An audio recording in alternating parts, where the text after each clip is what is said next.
비슷해서 선교사님인 줄 알았어요. 자, 오늘 하나님의 말씀을 함께 읽었는데요.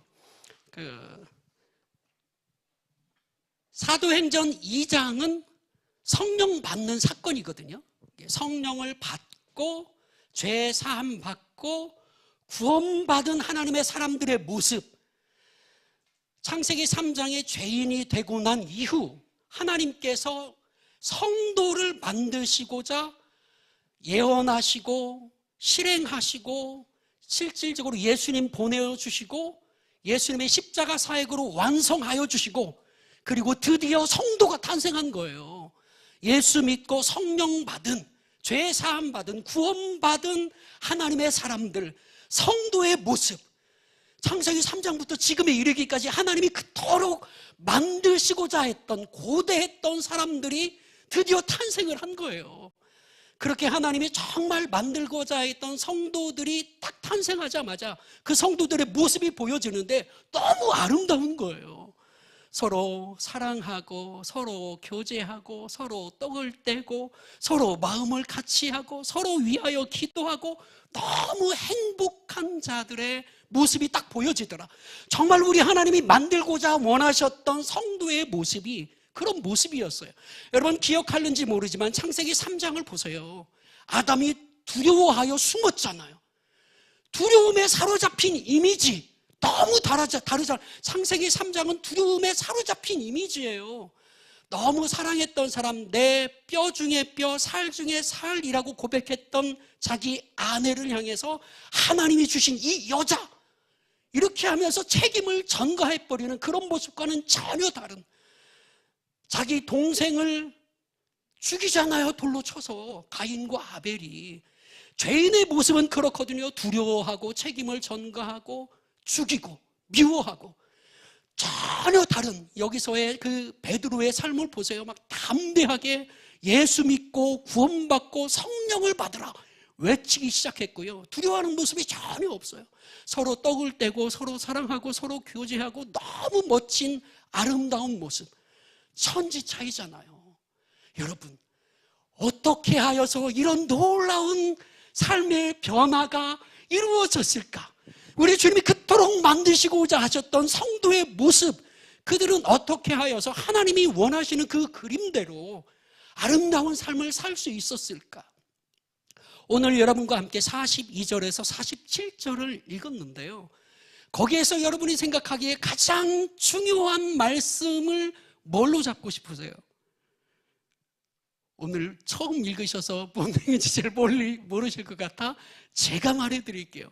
42절부터 47절까지 가장 중요한 단어를 말하라 한다면 사도의 가르침을 받아라고 말하고 싶어요. 따라해 보실래요? 사도의 가르침을 받아. 따라해 봐요. 다. 사도의 가르침을 받아. 이게 제일 중요해요. 가르침을 받았다, 배웠다는 얘기거든요. 사도는 가르쳤고, 사도뿐만이 아니죠. 요한복음 14장에 보면 예수님께서 내가 너희들을 떠나는 것이 유익하다라고 하면서 내가 가면 보혜사, 즉 성령을 보내주겠다 말씀하시거든요. 그 성령께서 하시는 일, 요한복음 14장 26절 같이 읽습니다. 시작. 보혜사 곧 아버지께서 내 이름으로 보내실 성령, 그가 너희에게 모든 것을 가르치고 내가 너희에게 말한 모든 것을 생각나게 하리라. 성령의 본질적인 사역, 가르치고예요. 하나님께서 성령을 보내주셨는데 그 성령이 하시는 가장 본질적인 사역은 가르치는 사역이다. 이 장에 그 성령이 임하셨잖아요. 그 성령이 임하셔서 가르치기를 시작하였고, 성령의 가르침에 반응하였던 사도들이 성령의 가르침을 받았고, 성령의 가르침을 받았던 사도들이 또 가르치고, 그래서 성도들이 그 가르침을 받아서 하나님이 원하시는 이 아름다운 삶의 모습을 이루고 있더라. 사랑하는 여러분, 죄라고 하는 것은 굉장히 비인격적이에요. 폭력적이에요. 비인격적이고 폭력적이라는 것은 무엇이냐면, 난 죄 싫거든요. 죄를 내가 원하고 바라지 않아요. 죄를 사모하지 않아요. 그런데도 배우지 않았는데 습득이 됐죠. 배우지 않았는데 저절로 치지 않아요, 여러분? 죄경이라는 게 있습니까? 성경이 있듯이 죄를 가르쳐주는 죄경도 없다고요. 죄경도 없고 누가 가르쳐주지도 않았는데 저절로 습득이 돼. 죄라고 하는 것은 그렇게 비인격적이야. 나는 원치 않는데 내 속에 파고 들어버리는 거예요. 폭력적이야. 나는 싫은데 그냥 침투에 들여버려요. 그래서 나로 사로잡아버리는 거예요. 죄라는 것은 이런 특징이 있지만 우리 하나님은 인격적이에요. 너무나 인격적이세요. 인격적이라는 말은 뭐냐면 내가 원치 않으면 안 하세요. 죄는 폭력적이어서 내가 원치 않아도 침투해 버리지만 우리 주님은 인격적인 분이세요. 그래서 배우지 않으면, 죄는 배우지 않아도 그냥 습득이 되지만 하나님의 마음, 하나님의 성품, 하나님의 뜻, 이런 것들은 배우지 않으면, 그리고 내가 그것을 사모하지 않으면, 내가 원하고 바라지 않으면, 내 쪽에서 인격적인 반응을 하지 않으면 그게 내 속에 들어와서 습득되어지고 주님의 마음으로 내가 저절로 살아가는 것이 아니다라는 거예요. 그래서 배움이라는 것이 필요한 거예요. 지금 성도가 된 이 초대교회 그들은 사도의 가르침을 받아, 가르치시기 위해 오신 성령의 가르침을 받아 그들의 삶이 변화가 되어지고 이런 놀라운 은혜의 삶을 살 수 있게 되었다. 그렇다면 오늘을 사는 우리 젊은이들도, 우리도 인격적인 그 하나님의 말씀을 배워야 될 줄 믿습니다. 절대로 저절로 습득되는 게 아니라니까요. 여러분, 알고리즘 있잖아요. 제가 요즘 골프 몇 번 봤더니 계속 골프 동영상이 떠. 계속 나오는 거예요. 그게 알고리즘 아닙니까? 그냥 내가 평소에 봤던 거, 그래서 내가 혹했던 거, 그런 것들이 계속 침범에 들어오는 거, 그냥 멍 때리고 있으면 계속 그것이 나를 이렇게 즐겁게 하고 유혹도 하고 그러잖아요. 근데 우리 서현 형제가 배우는 UX, UI 이런 것들이요, 그런 것들은 그냥 가만히 있으면 그냥 저절로 습득이 됩니까? 절대로 안 되죠. 코딩 이런 것들이 어떻게 그냥 습득이 되냐고요. 배워야죠. 익혀야죠. 힘써야죠. 그래야지만 그것이 내 것이 되는 것 아니겠습니까? 죄라고 하는 건 알고리즘처럼 그냥 막 몰려 들어와요. 그러나 내가 하나님의 뜻대로 산다, 하나님의 마음을 가지고 산다, 이거는 반드시 내 쪽에서 인격적인 반응을 보여야 될 줄 믿습니다. 그래서 배워야지 된다. 배웠기 때문에 그런 모습이 이루어졌다. 오늘 저와 여러분들 이 세 가지 잠깐 나눌 텐데요. 배우기 전과 후, 지금 이들의 삶의 모습을 보면 1장 전까지 배우기 전이잖아요. 2장에서야 성령이 오고 그때서야 가르침을 받았으니까 배우기 전까지의 그들의 모습, 배운 다음에 그들의 모습이 어떠하였는지 제가 같이 한번 나눠보도록 하겠습니다. 오늘 여러분과 함께 읽었던 말씀 42절 말씀, 46절, 2장 46절을 먼저 한번 좀 펴봐 주세요. 2장 46절 같이 읽습니다. 시작. 날마다 마음을 같이하여 성전에 모이기를 힘쓰고 집에서 떡을 떼며 기쁨과 순전한 마음으로 음식을 먹고. 네, 1장에도 똑같은 내용, 비슷한 내용이 나오는데 1장 14절 말씀 같이 한번 읽어볼게요. 1장 14절 시작. 여자들과 예수의 어머니 마리아와 예수의 아우들과 더불어 마음을 같이하여 오로지 기도에 힘쓰더라. 1장 14절과 지금 2장 46절 혹시 공통된 단어 느끼셨어요? 마음을 같이하여, 이거거든요. 마음을 같이하여. 세 가지가 나와요. 처음엔 마음을 같이 했다라고 하는 거, 그리고 오로지 기도에 힘썼다라고 하는 거, 떡을 떼었다. 요 세 가지가 나오는데, 자, 그들이 성령을 받기 전, 즉 사도의 가르침을 받기 전 마음을 같이 해서 어떻게 했는지, 가르침을 받기 전 그들의 기도 생활은 어땠는지, 가르침을 받기 전 떡을 떼는 그들의 모습은 어땠는지, 가르침을 받은 후는 어땠는지. 가르침을 받은 후는 볼 것도 없잖아요. 오늘 42절로 47절 서두에 얘기했듯이 정말 하나님이 원하고 바라고 기대하는 그 아름다운 모습으로 변화되어졌다고요. 근데 그 전에 한번 보세요. 마음을 같이 했다. 우리도 마음을 같이 하기를 배워야지 되거든요. 배우기 전에도 마음을 같이 하는 건 가능해요. 마음을 같이 하는 거. 마음을 같이 하는 게 쉬울까요? 어려울까요? 어렵다, 쉽다.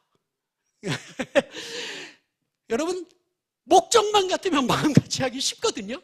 아, 나랑 쟤랑 목적이 같아. 그러면 마음을 같이 하는 게 쉬워요. 같은 목적이니까.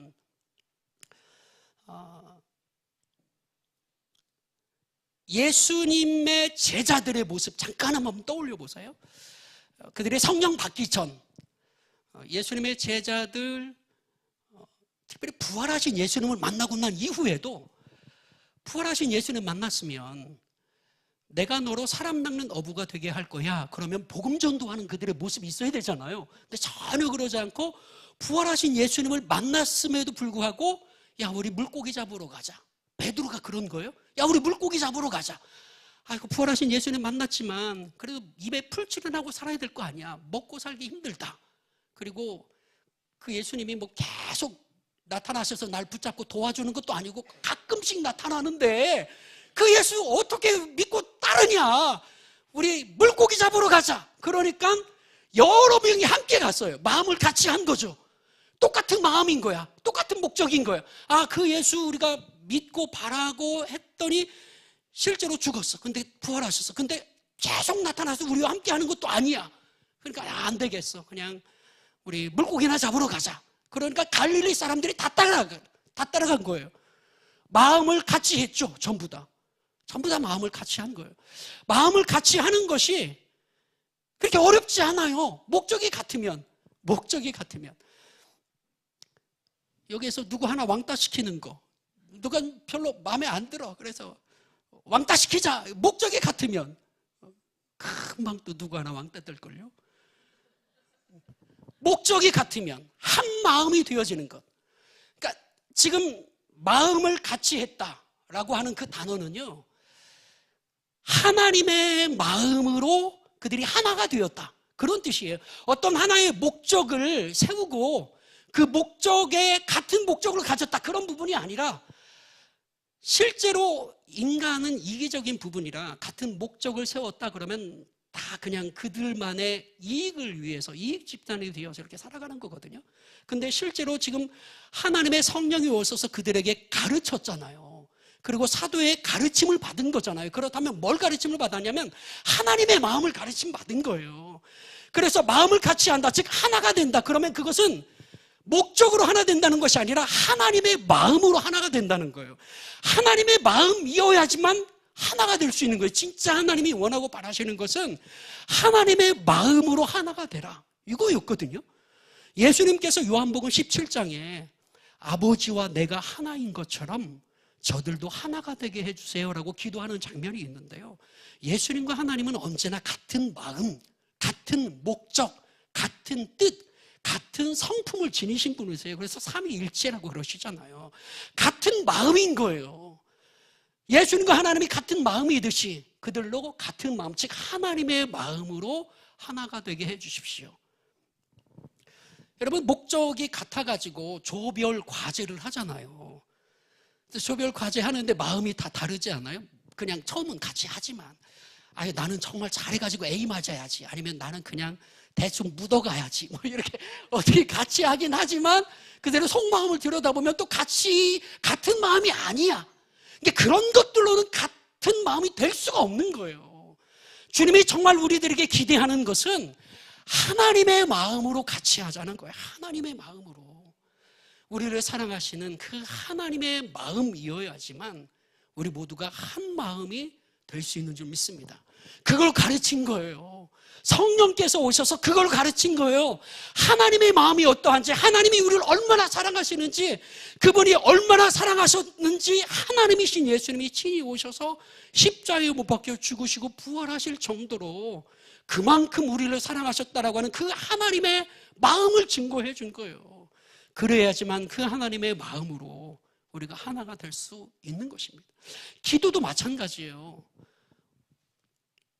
우리도 목적에 따라 같은 마음을 가질 수 있지만 진짜는 하나님의 마음이 진짜다라고 한 것처럼 기도도 모든 종교가 다 기도하잖아요. 기독교에서만 기도합니까? 아니요. 모든 종교의 기도가 다 있어요. 모든 종교의 기도가 다 있는데 특별히 예수님 당시 유대교들도 얼마나 기도가 많았는지 몰라요. 그들의 기도는 굉장히 길었거든요. 그래서 예수님한테 우리 좀 기도 좀 가르쳐주세요 하니까 예수님이 주기도문으로 짧게 가르쳐줬잖아요. 짧은 기도 가르쳐주셨거든요. 이게 그들도 18기도문이라 그래가지고 많은 기도문이 있어요. 그리고 누가복음 18장에 보면 그들이 변화되기 전이에요. 성령 받기 전이에요. 사도행전 2장 전에 그들의 기도의 모습을 살펴보면 그들이 뭐라 기도했냐면 한 바리새인이 나는 저 세리와 같지 않음을 감사합니다 이렇게 기도한 거예요. 나는 저 세리처럼 죄짓고 그렇게 하나님을 멀리 떠나지 않고 저 사람하고 나하고는 천지 차이입니다. 쟤하고 나는 하나님 천지 차이니까 쟤는 어떻게든 내버려두지 말고 나는 은혜 주셔야지 됩니다. 나는 이렇게 은혜 받을 만한 자격이 있어요. 나는 저 세리와 같지 않습니다 라고 기도한 거예요. 여러분 이게 하나님의 마음입니까? 아니잖아요. 기도를 했는데 그의 기도의 내용을 보니까 전혀 가르침 받은 자의 기도가 아니야. 하나님의 마음이 있는 자의 기도가 아닌 거예요. 기도하는데 차별을 만들어버려요. 나는 저와 다르다. 저 사람은 저런 삶을 살았으니까 은혜 받을 자격이 없지만 나는 이렇게 하나님 앞에 10의 1주를 드리고 이렇게 힘썼으니까 나는 은혜 받을 자격이 있잖아요. 이렇게 기도하는 거예요. 여러분 이 기도는요 하나님의 마음에 합당하지 않은 기도예요. 차라리 않는 것이 낫지. 기도에서 그런 차별을 만들어 버리려면. 근데 성령 받은 이후 그들의 모습을 보세요. 차별이 없잖아요. 서로 사랑하고 서로 떡을 떼고 그중에는 부자인 사람도 있고 가난한 사람도 있고 물이 위에서 아래로 흐르듯 많이 가진 사람이 자기 거 내놔요.